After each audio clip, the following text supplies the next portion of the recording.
kalalike za jikoni ya Yesu yo. Nyali yako isazime, kulinkosa sosochela kutalipo, sofunika kubelera mukola lake, zonolelo ni kutuma ukazi wenze. Nyali yako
mbale wanga chenjela ni moyo wako, bali kwina akufuna awononge, sapondwa pokuna ukutumikira.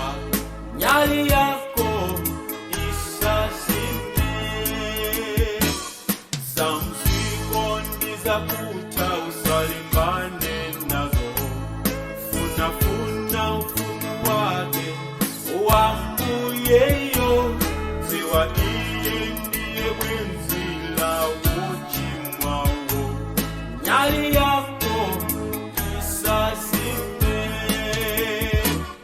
wela tono wakulemani wakutolwa, kwa mfumu ya mbele uzapumule, ziwa